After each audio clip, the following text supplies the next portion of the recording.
It's a great day. My name is Shay Brown, the happy entrepreneur, and welcome to the Happy Entrepreneur Show, the number one business development and revenue focused late night show in the country where we're on a mission. And our mission really is to inspire. Our mission is to empower. And our mission really to provide you, that's right, you, the entrepreneur, with all of the resources that are necessary to execute that big vision you have for the people you were called to serve. And today we have the one and only Maurita Sutton-Brown. No relationship to Shay Brown, but she does have the last name Brown. All right, let's give her a hand about that, by the way.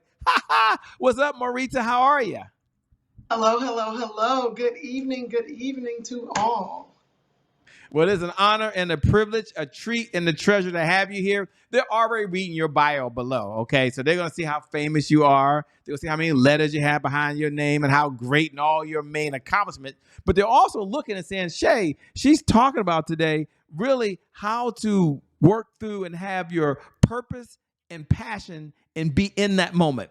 And the number one question that I have as we get started, I'm going to just jump out the gate, is why do people, these are educated folks, these are adults, by the way, why do they struggle taking their passion and being on purpose? What's the big deal? Well, the big deal is most of the time, I would say 99%, our passion is something we love. It's fun, it's exciting. And a lot of people may not like what our passion is or can vibe on it or click with it, but your passion is your passion. And then when we know that that's what we have, most people will say, but I don't know if I can like make monetary off of it, like make money off of my passion because it's something I like. It's a hobby for me. Like, let's not get it confused. Why not make money off of things that you love? And if it's something for purpose and it is serving others, then you're going down the right road. You know, here's the next question. And I'm saying question because I like to serve. You said you're going to Yes. serve. You didn't say you said you're going to serve through your passion on purpose. Yes. Give us the definition of what purpose means to you, because purpose means different things to different people. It really does. So when you hear the word purpose, so we can all be on the same page, give us your definition of purpose. Definition of purpose to me is a human being helping other human beings. That means through service, through any type of giving, servicing, offering up yourself to someone else is what I consider purpose is. You know, I love the energy. I love what you're doing. We're going to get into a lot on the background that you have here, but take a moment. And I'm thinking there's two audiences we're going to be talking to. One audience, they have no idea what their purpose is. And they're like, well, Right. can she help me find my purpose? And if so, what would she recommend that I do to try to understand my purpose? And that's one group. We're going to talk to them now. So we're going to directly talk to them now. And the question is, if I'm someone that my purpose has changed through the years, I don't know what my purpose is right now. And it was different when I was single, different when I'm married, different when the kids were in elementary school, different when they're now adults. So how does one find and determine their purpose? That's question number one for the person that's lost right now. I always tell as a coach to write down what you love to do when you were younger, in your younger years. Like, what was it that people told you you couldn't do? No one's going to listen to you. You talk too much. No one wants to see your art. What do you mean you know how to draw? You're not going to make money off of that. What do you mean play an instrument? You want to be an attorney? You're shy. Most of the time, the things that people told you when you were in your younger years is exactly your purpose towards fulfilling your passion for people.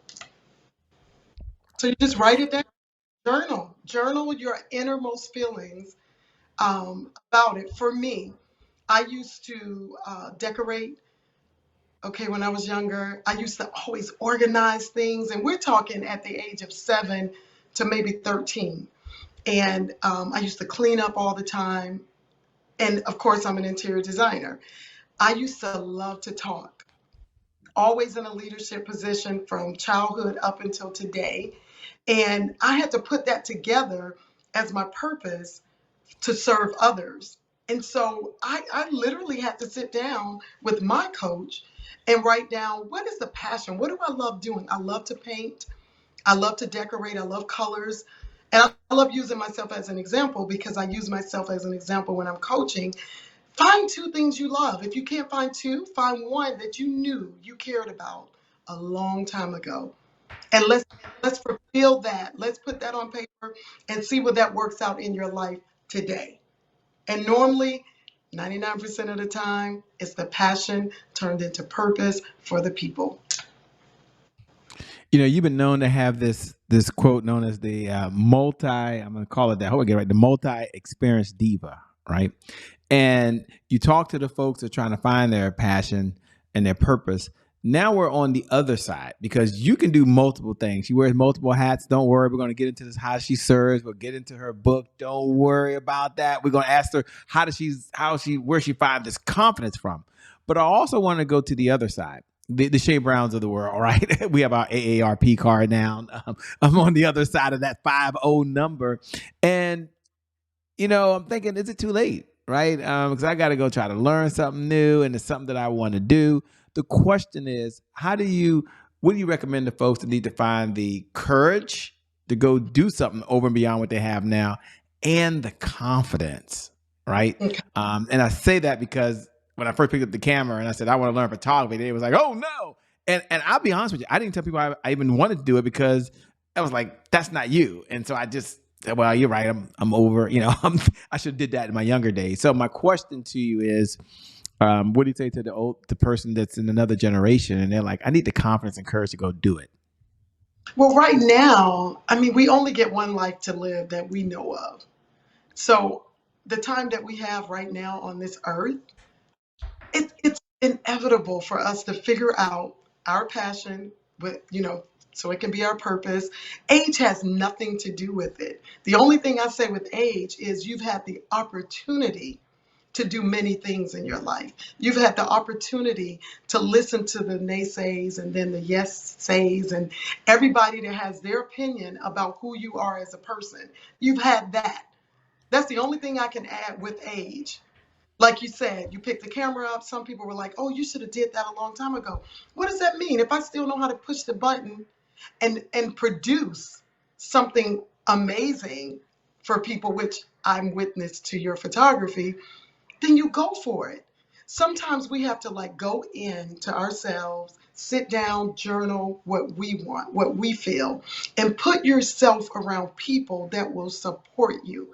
I always say there's a difference. There's a difference from a cheerleader on the sideline saying, hey, you can do it, you can do it, go team, go. It's totally different when you have a coach that is there to coach you because you already have the skills, you have the talent, you have everything you need to fulfill this purpose through your passion. You just need a coach, someone that's stern, someone that can say, this is how we're going to get that football from the 50-yard line over there to the goals. That's what you want. You need someone to help you make footsteps. Like, what path do I take? What do I need to do? For you, I'm sure you took some classes. You had to refresh something Mm-hmm. that you already know. Refresh on that. Refresh. For me, when I started, we're probably going to get to that towards the end of this, when I decided to put two professions together that I love to serve others, I had to go back and see, what did I like doing? I love to paint. So it's like, what? So things like that. You have to like find yourself again and find those things that you love and have a group of people to support you in that. They're thinking this woman has it all together, Shay. She's just rocking out. Look at her, perfect. She's together. I'm reading the bio. Everything in her life falls in line. And I don't know, that might be true. I have no idea. But I'm going to ask her for, maybe she'll have a transparent moment. I don't know. Was there a time where something didn't go right for you? There was a setback. You failed. If I can use that word, fail. And what lesson did you learn that we can take away? And I want y'all to hear this because, you're going to find out, hopefully, that life hasn't always been perfect for her. If it has been, just say, Shay, I need to pass on this question, and we'll pass. But I'm curious. I'm listening. I can answer the question. I can answer the question. There were two things that happened because, um, the journey that we take to fulfill our purpose out of our passion for the people, that journey, there's ups and downs. One of mine was the sacrifice of putting off things because I wanted to raise my children. And I use that as a sacrifice because children, they're our gift. And I wanted to be able to say when my children were grown that the fruit didn't fall far from the tree. That is something that I mean, that was a saying to me before I got pregnant. And, with my first kid, it was like, what? And I remember an older woman saying that to me. She says, you take care of yourself, right? And take care of your children. And then my mom came through when I was 17, and she was like, 17, and she said, you can go, you can do, and you can be. So I took that from Mary the Great, my mom. And then when I had my first child, my mom said, hey, take care of your children, God will take care of you. So I would like look for that scripture in the Bible, and it wasn't there. So I'm like, Mary the Great made that up. Take care of your children, and God will take care of you. So when I got to my kids being my children and being who they are and could stand on their own feet, I say that was a setback for me. But as an adult, through business, that's through my life personally, but through business, me trusting people that said they could do what they could do and did not do it, that would be my greatest failure. And it when you fall like that, it's like you don't trust people. You're gonna do it by yourself. I can do this. I can do this. And I've learned from getting back up from the falls that you have to have a team.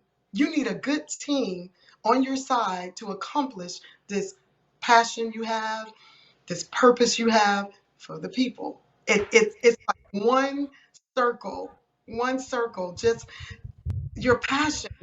Like my passion right now, I love to speak. I love to do these podcasts and things like that. But people will see me and say, hey, you should be on a stage. You should be doing this.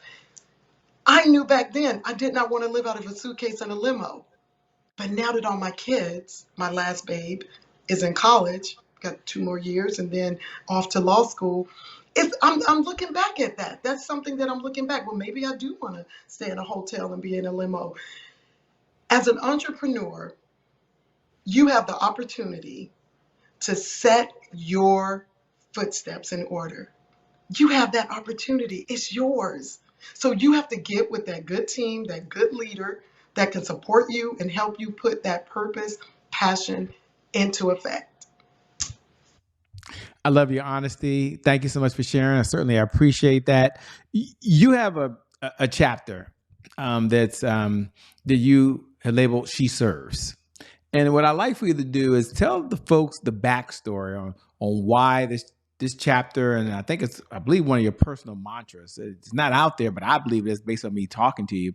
The backstory to the "She Serves," why Mhm. that title, and what it means.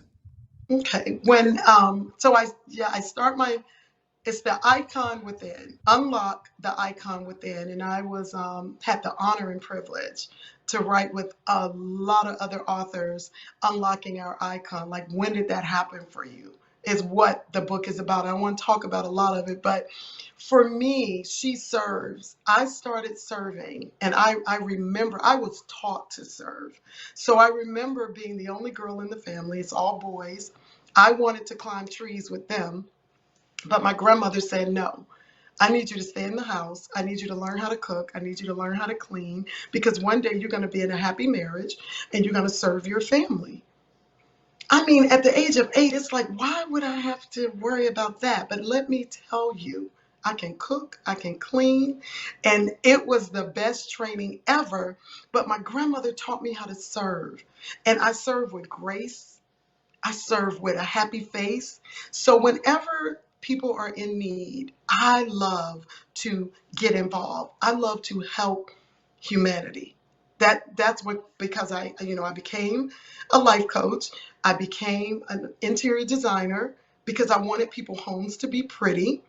On the service side with my husband, a lot of people don't know, being a military wife for 4 years, the last 4 years of his 30 in the United States American Army. Being a military wife, there was that time where he went to Iraq, okay, and I wasn't I wasn't there. Like, we never discussed it. He came home and said, I'm going. My son's going. My daughter's going. I'm going.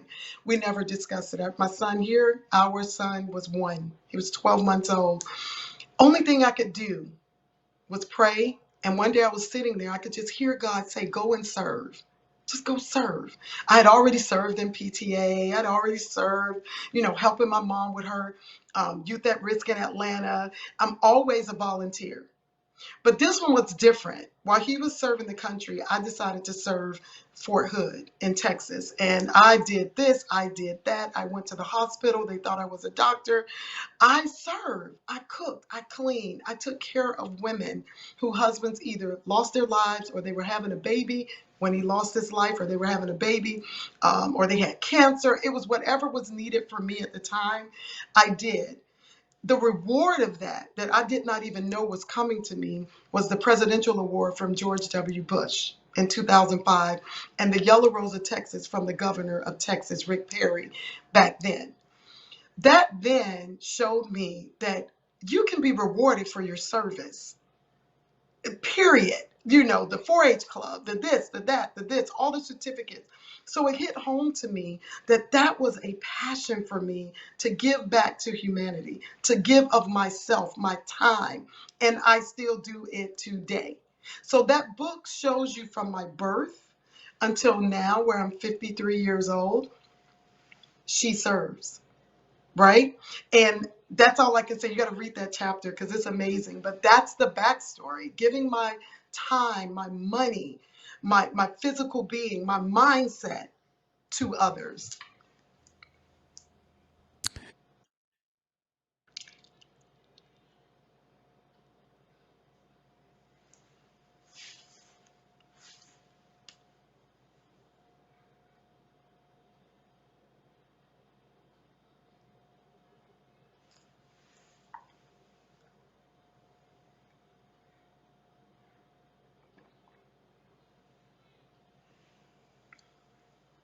Mr. Shea. I was talking to myself, ladies and gentlemen. My lips were moving, but you couldn't hear me. He muted myself. I got to be careful hitting these buttons over here. My I know, bad. but I was. Nobody could hear you. Nobody could hear me at all. We could hear you, but they couldn't hear me. So here's what I was saying. One of the reasons why we have Maurita here this evening, or whenever time you're watching this, is not only does she have a heart to serve, and she's showing how she served, but now I want her to talk about what she's going to be doing over the next year to two, right? Because she has this mission, and she had to take it to a grander level and to take all of her background, all of her expertise, and all of her training and bring it to one place that can be left behind, I believe, as a bigger legacy than just all the money and policies that have been left behind. So take a moment. I don't want to give it away. Tell them, what are you up to today? Because you do some cool stuff. And then what are you getting into in the future over the next 12 to 18 months? So I am so excited about this project I'm about to embark on. So I have created a nonprofit where my coaching skills will go out to the universe, to those who need coaching, team building, and executive coaching, life coaching. And those funds that I acquire will go into a bank account. And I will give this monies, I'm so excited, to students that want to go to art college. Academia is amazing.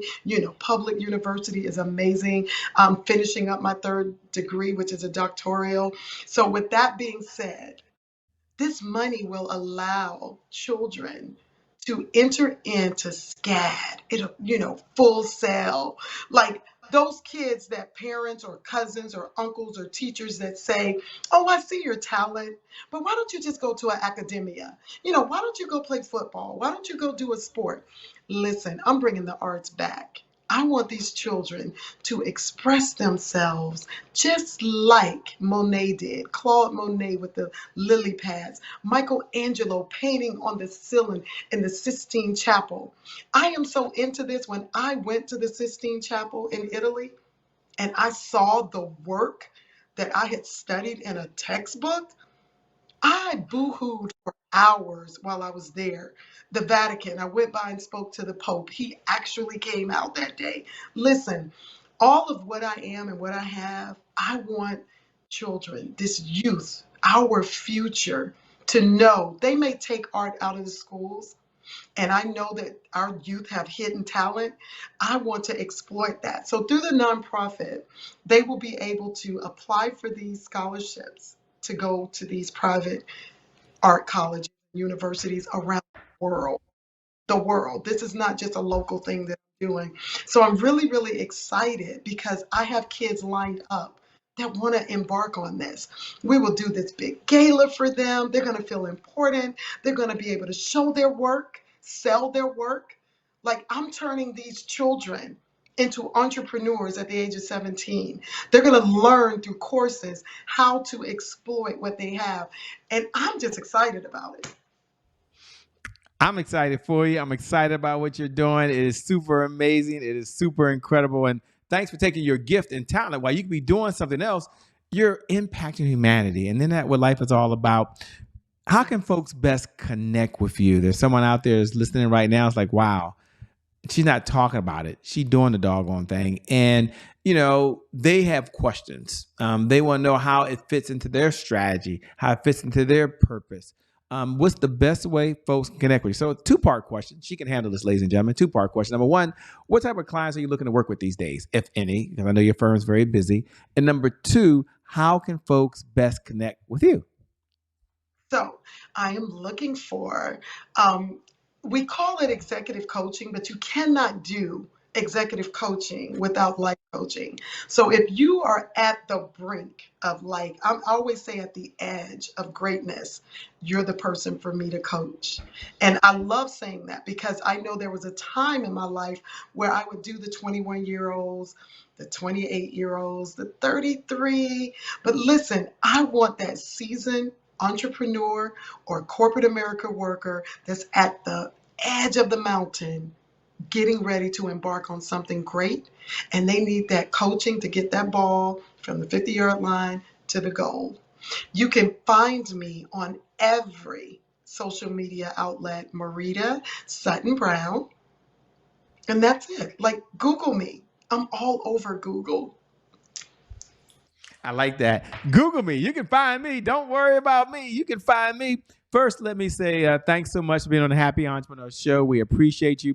We have a segment here called Today is My January 1st. And today is my January 1st is one of our personal mantras at the Happy Entrepreneur Show. For those folks that tune in every night at 11 p.m. Eastern Standard Time, you can go and say, today is my January 1st. That'll just sound good. Today is my January 1st. And for those folks that are wondering, because you're here for the very first time and we appreciate you. Shay, what in the LL Cool J are you saying over there, right? Today is my January 1st represents a fresh start. Today is my January 1st represents a do-over. It means my past no longer equals my future, that I don't have to wait till December 31st at 11:59 p.m. Eastern Standard Time and say, I'm ready to get going on the back of a napkin, if you even do that. No. You can create a January 1st. So let me say Happy New Year to you because you're here. And the question I have for Maurita, she's listening over there, is when you hear those words, today is my January 1st, what do you hear and what words of encouragement did you have for the folks that are listening and watching right now? Pop that champagne. You can choose to drink it out of a glass. You can choose to drink it out of the bottle. Listen, today is a fresh new day. You can start your life over today, right now. Create something, pray for something, go talk to some people about something. Make something happen in your life today. Today is the first day of your life and doing what you are purposed to do with your passion for the people. It's for the people. She serves. I guess a few good guys can serve too, by the way. But she serves. I'm going to have it. Don't worry. I'm going to talk to her about that. But that's her whole thing. She serves. Once again, let me say thanks so much for being on the Happy Entrepreneur Show. We appreciate you. I know you had to make some arrangements. You had to make some adjustments. And one thing I do know is you can always make more money, but you can't make more time. So you're giving us the most precious resource you have right now, which is your time away from your family, time away from your husband, time away from your purpose and passion to be here to serve us. So thank you so much from the bottom of my heart. We appreciate you. And thank all of you who tune in. Thank you for watching. Thank you for sharing. I want you to know that today is your January 1st. And for you, you're already amazing. You're already incredible. But even with all that, your best is still yet to come. Your best is yet to come. Your best is yet to come. With that being said, my name, for those that forgot, is Shay Brown, the Happy Entrepreneur. Make it a great day, everyone. And we'll make some good things that we connect again next time. Remember this, time is very long. Life, on the other hand, is very, very short. So you got to live in the moment. You got to make it count. God bless. We wish you success. We out of here. Peace. Thanks a lot, Maurita. We're gone. Bye-bye, everyone.